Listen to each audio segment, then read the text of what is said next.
بسم الله الرحمن الرحيم. يا أيها الذين آمنوا كتب عليكم الصيام كما كتب على الذين من قبلكم لعلكم تتقون أياما معدودات فمن كان منكم مريضا أو على سفر فعدة من أيام أخر وعلى الذين يطيقونه فدية طعام مسكين فمن تطوع خيرا فهو خير له وأن تصوموا خير لكم إن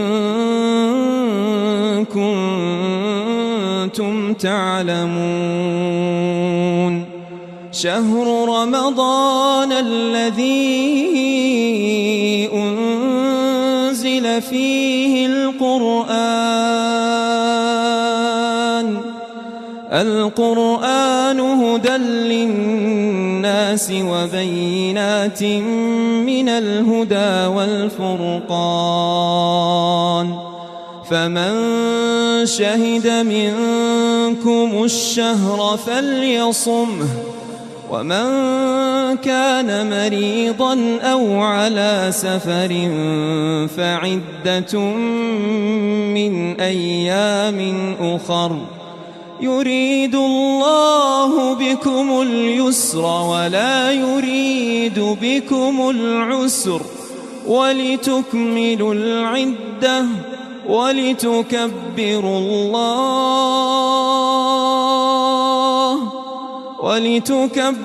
الله على ما هداكم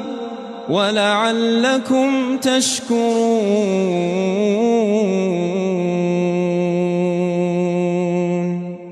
وإذا سألك عبادي عني فإني قريب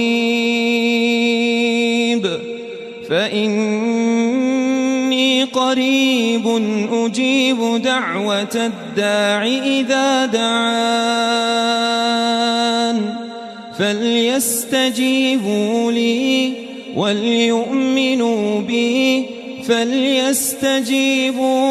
وليؤمنوا بي لعلهم يرشدون أحل لكم ليلة الصيام الرفث إلى نسائكم هن لباس لكم وأنتم لباس لهم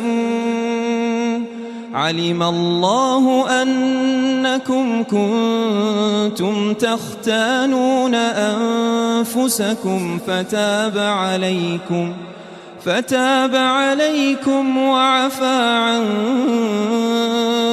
عنكم فالآن باشروهن وابتغوا ما كتب الله لكم وكلوا واشربوا حتى يتبين لكم الخيط الأبيض من الخيط الأسود من الفجر ثم أتموا الصيام إلى الليل ولا تباشروهن وأنتم عاكفون في المساجد تلك حدود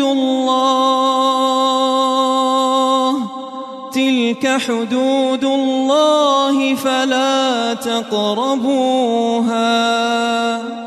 كذلك يبين الله آياته للناس لعلهم يتقون